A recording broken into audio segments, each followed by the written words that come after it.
మీ business ను develop చేసుకోవాలి అనుకుంటున్నారా? మీ పరపతిని పెంచుకోవాలి అనుకుంటున్నారా? అయితే ఓకే టీవీ ద్వారా ఎల్ బ్యాండ్, ఆస్ట్రన్ band ad, scrolling ad, ad with voice overs, logo bug, video ads ద్వారా మీ యాడ్స్ ను పబ్లిష్ చేసుకోండి.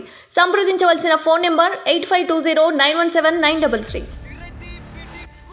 కాంగ్రెస్ పార్టీ సీనియర్ నాయకులు ఇంద్రశోభన్ గారు ఉన్నారు. అక్కడ చెప్పండి, ఇప్పుడు వచ్చే పార్లమెంట్ ఎలక్షన్స్లో ఎట్లుండబోతుంది, పోటీ ఎవరితో ఉండబోతుంది? ముఖ్యంగా బీజేపీతో ఉంటుంది. బీజేపీ వర్సెస్ కాంగ్రెసే.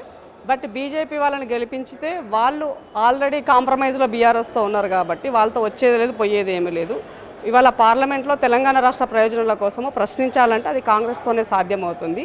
సో ఒక ప్రతిపక్ష పాత్ర పోషిస్తున్నటువంటి రాహుల్ గాంధీ గారు ఇవాళ న్యాయ యాత్ర పేరుతోటి బీజేపీ చేసేటువంటి అన్ని విషయాలను ప్రజలకి చాలా క్లుప్తంగా అర్థమయ్యే విధంగా తన యొక్క యాత్ర మొదలయ్యింది. సో ఆటోమేటిక్గా దేశవ్యాప్తంగా కాంగ్రెస్ యొక్క గ్రాఫ్ కూడా గ్రాడ్యువల్లీ పెరుగుతూ వచ్చింది.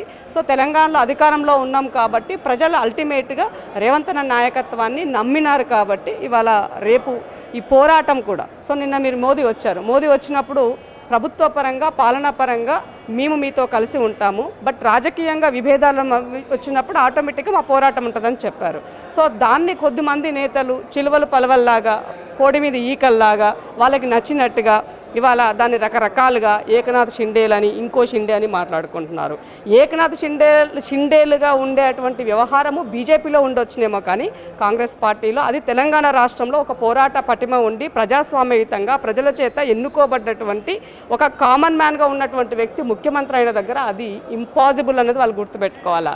ఏమంటారు, ముఖం బాలేక అద్దం బలగొట్టుకున్నట్టుగా బీజేపీల నాయకత్వం మీద ప్రజలకు నమ్మకం లేకపోవడం వల్ల వాళ్ళ యొక్క వైఫల్యాన్ని ఇతర వాళ్ళు రెడీగా చేసి పెట్టినటువంటి దానిని లాక్కొని ఇది మాది అని చెప్పుకోవాలంటే ఏ తల్లికి పుట్టినా పర్వాలేదు కానీ నా ఇంటి బిడ్డ అయితే చాలన్నట్టుగా బీజేపీ యొక్క వ్యవహారం ఉన్నట్టుగా ఉంది. ఒక దేశవ్యాప్తంగా ఒక ఓబీసీగా నాయకుడిగా చెప్పుకునేటువంటి లక్ష్మణ్ గారు లాంటి వ్యక్తులు ఇలాంటి వ్యాఖ్యలు చేయడం, ఏకనాథ్ షిండే అనేటువంటి వ్యక్తి రాబోతున్నారని చెప్పడం, అది ఎంత సిగ్గుచేటు అని అంటే, ఎంత చేతగానితనం అంటే, ఓటు వేసినటువంటి ఓటర్ని మీరు అవమానిస్తున్నారు, అంబేద్కర్ని అవమానిస్తున్నారు, రాజ్యాంగాన్ని అవమానిస్తున్నారు. కాబట్టి డెఫినెట్గా బీజేపీకి ప్రజలు ఇంతో అంత వచ్చే డిపాజిట్లు కూడా రావు నిన్న చేసినటువంటి వ్యాఖ్యలతో చెప్పదలుచుకున్నాను. బీఆర్ఎస్ అటు బీఎస్పీ ఒకటైంది. బీఎస్పీ ఆర్ఎస్ ప్రవీణ్ కుమార్ చాలా ఫైట్ చేసిండు కేసీఆర్కి అగెయిన్స్ట్గా, దళితుల సైడ్ నుంచే కావచ్చు, అటు విద్యార్థుల సైడ్ నుంచే కావచ్చు. అలాంటి అతను ఇప్పుడు కేసీఆర్తో కుమ్మక్ అయిందంటే ఏమైనా ఛాన్స్ ఉందా, వచ్చే ఛాన్స్ వాళ్ళకి ఏమన్నా? ఇప్పుడు బీఎస్పీ ఆర్ఎస్ ప్రవీణ్ అని అంటే మాకు రెస్పెక్ట్ ఉండేది. సో ఒక దళిత ఫ్యామిలీ నుంచి వచ్చి ఒక గురుకులాల ద్వారా స్టూడెంట్స్ని ఎంకరేజ్ చేసి వాళ్ళకి ఏదో చేయాలని చెప్పి ఒక చైతన్యాన్ని అడుగులేసినటువంటి వ్యక్తి ఇవాళ ఆయన కేసీఆర్తో ఆయన ఏం చెప్పాడు, నేను ఏనుగుని ఎక్కి ప్రగతి భవన్కి వస్తానని చెప్పాడు. మరి ఇవాళ ఏం చేస్తున్నాడు అన్న, ఏనుగుని తీసుకెళ్ళి ప్రగతి భవన్ అంటే కేసీఆర్ దగ్గర మీరు ఏనుగుని తాకట్టు పెట్టినారని అడుగుతున్నాను నేను. రాజ్యాంగానికి నిలుపుకోవాలా, కాపాడుకోవాలని ఒక లౌకికవాదాన్ని కంటిన్యూటీలో దాన్ని కాపాడుతున్నటువంటి వ్యక్తి కేసీఆర్ అంటే నిజంగా నవ్వొస్తుంది నాకు. నిజంగా ఆయన మతి భ్రమించి మాట్లాడుతున్నాడేమో అనుకుంటున్నాను నేను. రాజ్యాంగాన్ని ఎత్తివేయాలి, అసలు రాజ్యాంగం అవసరం లేని చెప్పినటువంటి కేసీఆర్ పైన మేము పోరాటం చేశాం. అలాంటిది మీరు కాన్స్టిట్యూషన్ ఒక అంబేద్కర్ బిడ్డనని చెప్పుకున్నటువంటి మీరు కేసీఆర్ గారు రాజ్యాంగాన్ని కాపాడుతారని, లౌకికవాదాన్ని కాపాడుతారని చెప్పడం అంటే అది హాస్యాపదమే.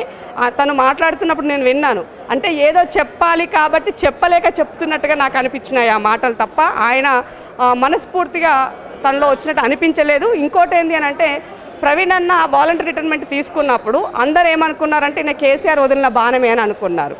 సో ఇవాళ ఒక్క మాటలో చెప్పాలి అని అంటే, చీకట్ అంటే మబ్బులన్నీ తొలగిపోయినాయి, ఎవరు ఏంటి అన్నది తేట తెల్లమయ్యింది, ఎవరు విడిచిన బాణం అన్నది అర్థమైపోయింది.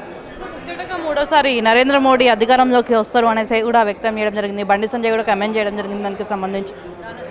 ఇప్పుడు ప్రజలు ఓటు వేసిన తర్వాత కదా మనం డిసైడ్ చేయాల్సింది మన పాలన ఎలా ఉంది అన్న దాన్ని ఎంతవరకు మనం చేశాము, ఎంతవరకు మనం దాన్ని నిలబెట్టామన్నది ఇంపార్టెంట్.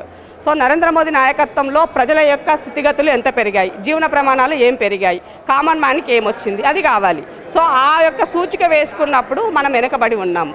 ఇవాళ మహిళలకి రేపు మహిళా దినోత్సవం, మహిళలు సమానత్వాన్ని కోరుకునేటువంటి దాంట్లో 146 దేశాల్లో సర్వే చేస్తే మనం 144వ స్థానంలో ఉన్నాం. అంటే మనం పెరిగినామా తరిగినామా?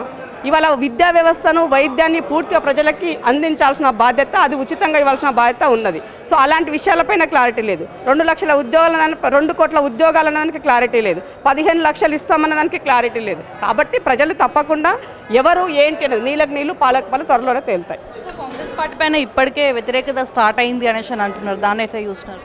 ఇప్పుడు మాట్లాడేటోళ్ళంతా వాళ్ళకు రాజకీయ ఉద్యోగాలు ఊడాయి కాబట్టి కాంగ్రెస్ పార్టీకి ఇవాళ ప్రజలు కోరుకున్నటువంటి స్వేచ్ఛాయుతమైనటువంటి పాలన అందిస్తుంది ప్రజాపాలన, కాబట్టి దాన్ని ఓర్చుకోలేనటువంటి వాళ్ళు జనరల్ కామెంట్ చేస్తారు.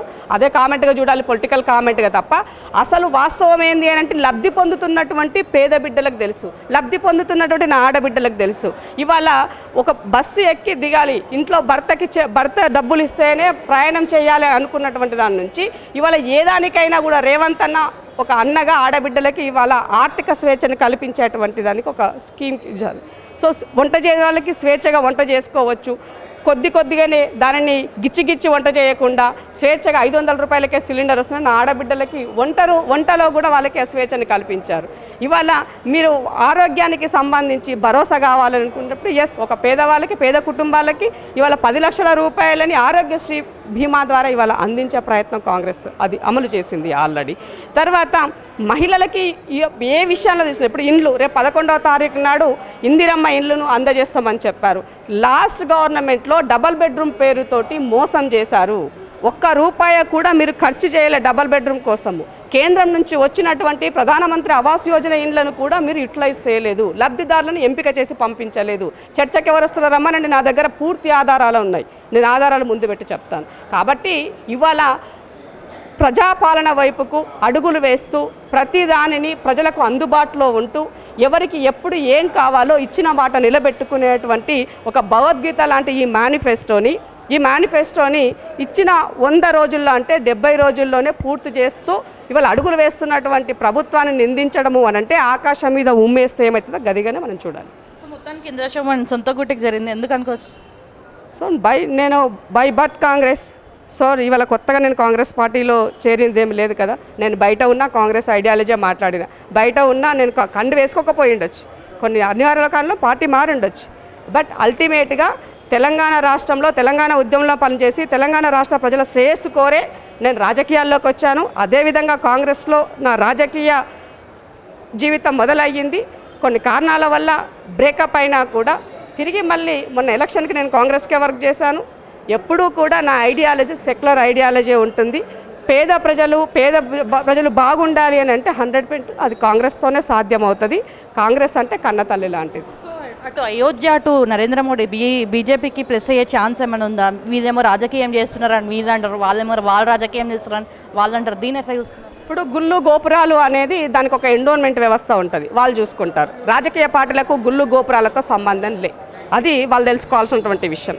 బట్ సెంటిమెంటల్గా ఉన్నటువంటి కొద్దిమంది వ్యక్తులను రాముడి పేరుతోటో, సీత పేరుతోటో, అయోధ్య పేరుతోటో లేదంటే ఇంకో రకమైనటువంటి దాంతోనో మీరు మభ్యపెట్టాలనుకుంటే అది ఎక్కువ రోజులు ఉండదు, కొద్ది కాలం కొద్ది వరకు మాత్రమే అది పనిచేస్తుంది. ఎప్పుడు కూడా ఒక సూచి అన్నప్పుడు ప్రజల దగ్గర ఏమంటాం, నీకు చదువుకోవడానికి స్కూల్ ఏర్పాటు చేశామా, ఉండడానికి గూడిచ్చామా, కట్టుకోవడానికి బట్టిచ్చామా, ఉండడానికి వాళ్ళ గూడిచ్చామా, ఏదైనా ఇదే కదా తెలిసేది. సో వాళ్ళకి సమయానికి మంచి సమతుల్యమైనటువంటి ఆహారాన్ని ఈ ప్రభుత్వ హయాంలో ఉంటుందా అంటే ఆకలి చావులు లేకుండా ఒక హెల్దీ గవర్నెన్స్ ఇస్తున్నామా అన్నది ఇంపార్టెంట్. దాన్ని బట్టే పాలన ఉంటుంది తప్ప గుళ్ళు గోపురాలు కట్టినంత మాత్రాన ప్రజల్ని ఎమోషనల్కి కనెక్ట్ చేసినంత మాత్రాన ఓట్లు పడడం అన్నది గుర్తుంచుకోవాలి. బీజేపీ అమ్ముల పొదలో ఉన్నటువంటి అన్ని బాణాలు సంధించారు ఇప్పటివరకు వాళ్ళు, ఇక మిగిలినవి ఏమీ లేవు. 15 సీట్లు కాంగ్రెస్ పార్టీకే వస్తాయి, నరేంద్ర మోడీ అది గద్ద దిగిపోయే సమయం ఆసన్నమైంది అనేసి అయితే వాళ్ళు చాలా గట్టిగా వ్యక్తం చేసినాం. Video journalist Prashant, Kavya, OKTV.